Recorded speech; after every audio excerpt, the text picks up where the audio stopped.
There's a wild obsession with gaming setups and streaming setups. We like to obsess over our battle stations and where we spend most of our time. And I get it, by the way. If anything, I'm the culprit here. I'm the worst at this. I love tinkering with gear. In fact, I got a whole new lens just for this new angle that I didn't need. The last angle was fine. But this one looks pretty good. But there are a lot of misconceptions about gear and what kind of return you should expect out of really expensive stuff. So hopefully this video will help clear up some of those misconceptions. Like hopefully you'll understand what's worth spending money on in the end. Because I make a lot of gear videos on this channel, and a lot of people think I make those videos encouraging you to spend a ton of money on gear. It's actually kind of the opposite. Sorry, gear companies who send me stuff, because my goal is to stop you from buying things that you don't need. And for each one, we'll have a budget, low level budget, a mid-level budget, and a pro level budget. And that pro level will be wishy-washy because I would consider a $300-400 camera pro, but then there are also $4,000 cameras and beyond. So the pro level that I'm making is like reasonable, like rational pro. We're gonna call it reasonable pro. And then just for fun, I'm gonna compare it to like ridiculous pro. And the goal of this video is for you to understand where the difference in budget makes a big difference, so you can decide what's worth spending money on and what's not. Let's jump into it. Hey, before we get into the setups, did you know that you can turn your voice into a custom text-to-speech for free? Let me quickly show you how using today's sponsor, Tangia. First, go to tangia.co and go to TTS Studio at the top. You'll need to record yourself reading a handful of lines. This took me about 3 to 4 minutes. Upload the recording and it's done. This is me speaking, or maybe I just sound like it. I'm convinced this is not an AI speaking, but I may be biased. Then your viewers can activate the text-to-speech by donating bits or whatever, and they can even use effects like this phone call one. I'm convinced this is not an AI speaking, but I may be biased. Or any of these other effects from this list. You can also completely customize the pitch, the volume, the speed, and the tonal variance of your text-to-speech. By the way, the tonal variance just means how much expression is in your voice, and the higher the slider, the more the expression. I'm convinced this is not an AI speaking, but I may be biased. I'm convinced this is not an AI speaking, but I may be biased. You can even share your text-to-speech model with other streamers so that they can put your voice in their streams. And by the way, if you need to, you can revoke someone's access to using your voice, or even just delete the TTS model altogether. Right now, this is optimized for an American English accent, but if you need some help getting your accent in there, you can contact the team and they can help you tune it. So check out Tangia at the link in the description below, and go turn your voice into a TTS today.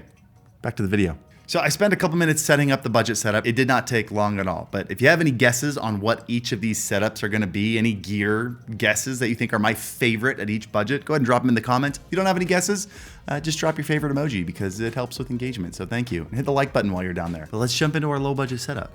See what it looks like. This is what it looks like, and this is what it sounds like. First impressions. What are your thoughts?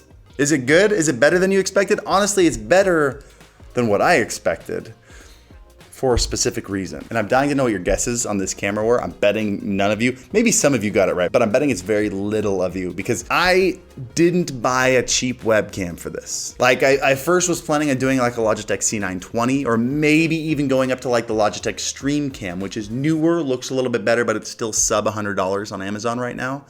I didn't do any of that. In fact, I didn't spend any money on a webcam at all. I instead used a like $1,200, $1,300 camera. I don't remember. I should know this, but I'm gonna show you.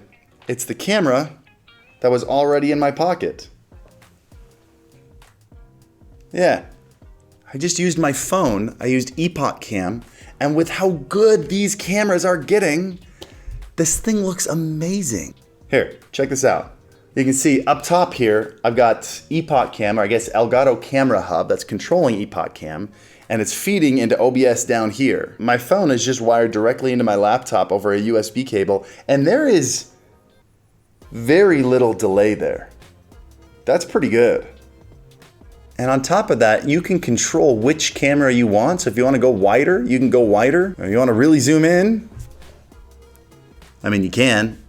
It's It's a weird thing to do, but you can. And obviously the 1X is their highest quality camera, so that's what's gonna work the best here. But for a $0 budget on camera, this is a fantastic option, especially if you've upgraded your phone sometime in the last 2 to 3 years. And for lighting, you're probably also noticing that I'm pretty well lit. And I was originally planning on getting those Amazon soft boxes. It's like 2 for $60 or something like that. And those are a great option as long as you have some space for those deep soft boxes. Instead, I decided to opt for the light source that I already had, which was my window. And you can see if I walk around here,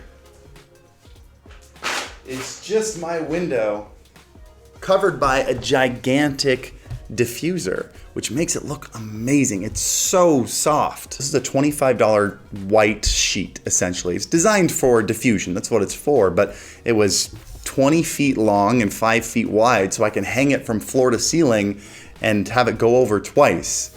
And it does the job really well. So if you've got a window and you can use it, that is a great option. And as for the mic, I grabbed my little favorite guy, the Razer Siren Mini. This has been one of my favorite microphones. It may not have been sounding as good because it's been on the desk far away from me, but picking up a cheap arm or a cheap stand and getting it a little bit closer like this, I mean, you can hear, it's gonna make a huge difference in quality. Proximity to the microphone is a massive thing that takes $0, but gives a very solid improvement to your sound quality. So what ended up being my budget for all of this? So total cost for this setup, Epoch Cam Pro, which is what I'm using right now, is, I wanna say $8.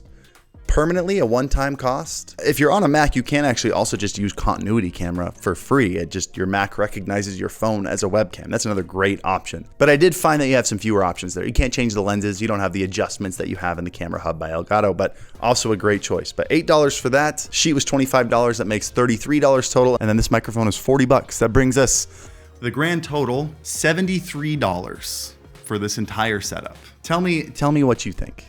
Is this a usable setup for $73 total? I think so. Let's move on to mid-range. Give me a sec. I need to set it up.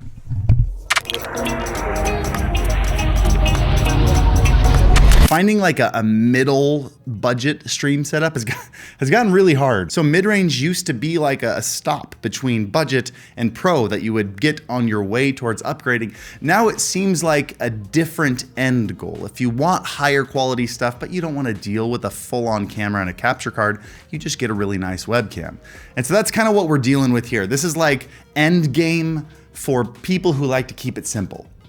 Let's jump in to see what it looks like. Moving up to the mid-tier is an interesting process because you only get like a slight bump in quality, but you do get a huge bump in feature set, quality of life, ease of use. So for example, the webcam, I went with a Facecam Pro, and it's only a slight quality upgrade over my iPhone with using Epoch Cam, going from an $8 Epoch Cam to $300 Facecam Pro. But it does mean that every time I want to stream, I don't have to set up my phone and I can actually use my phone as a phone. It also means I get 4K 60 recording quality, and so I can do zoom ins, punch ins, PTZ, a bunch of other controls that I didn't get with the phone. And with the Elgato Wave 3 microphone, it is a better sounding microphone, but like not enough to bring in new followers, but instead you have options for a shock mount or a pop filter. You have a mute button on top, or the entire Wavelink software that allows you to mix all your different audio sources separately. Another difficulty about doing mid-tier stuff is I try to avoid this, but it always ends up being an Elgato show. Like Elgato makes good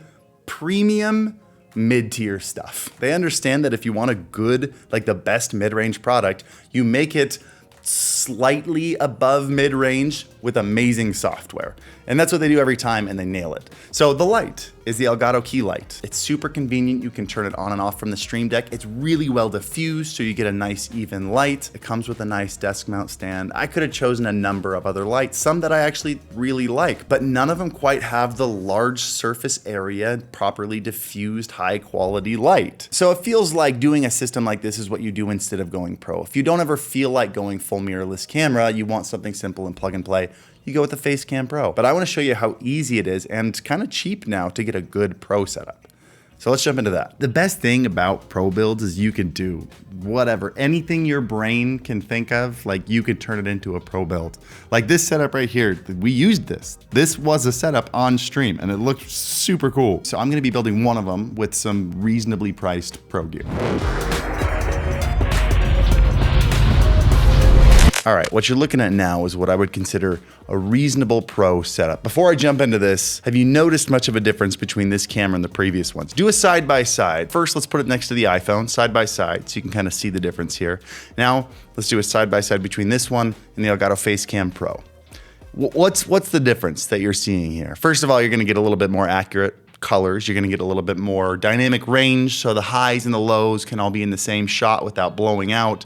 But mostly, the big one is you're gonna get a blurrier background, and that's due to the lens. The lens here is the Sigma 16mm f1.4, and I only have the Canon version of it, so this is actually on the Canon M200, which is a great camera. Very similar to like the Sony a5100. Those are both great budget mirrorless cameras for content creators. In fact, you can get them both on eBay, sometimes less than $300, and then less than $200 for the lens. Like you can get this whole camera kit for 500 bucks, which is why I call it a reasonable pro setup. And just for fun, by the way, let me start this one recording here. Just to compare this, if you wanna know what a reasonable pro is compared to an over-the-top pro, next to this camera, I've got a $2,200 Lumix S5 2X with about $1,000 lens on it. So just so you can see like reasonable pro, $500, and then pro, $3,200, $3,500. Notice the difference side by side? It's crazy how pro you can get. It gets fun, it gets expensive.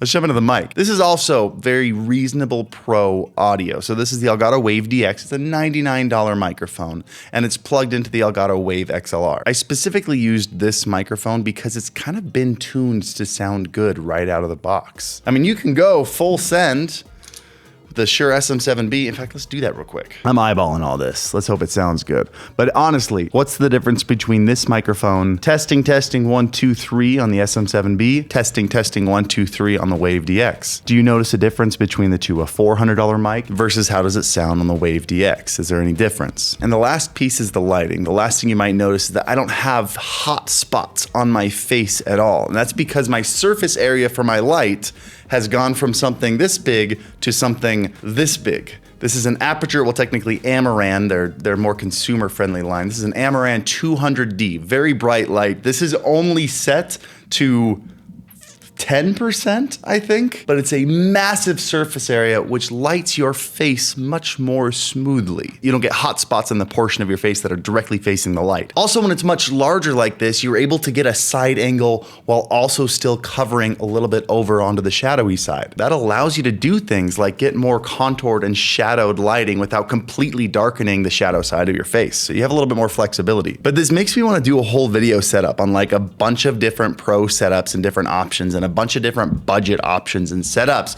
I feel like that could be a fun series of videos, like 3 budget setups, 3 mid-tier setups, 3 pro setups. Let me know below. Is that something interesting you'd want to watch? Maybe that's just a ton of extra effort. I started this video 8 hours ago. The sun was still out. It's now 1 a.m. So these are long videos to shoot. But be honest with me, did you learn anything? Were you surprised at the jump in value between different price points? Or maybe the lack of value? Did the budget one do more justice than you expected it to?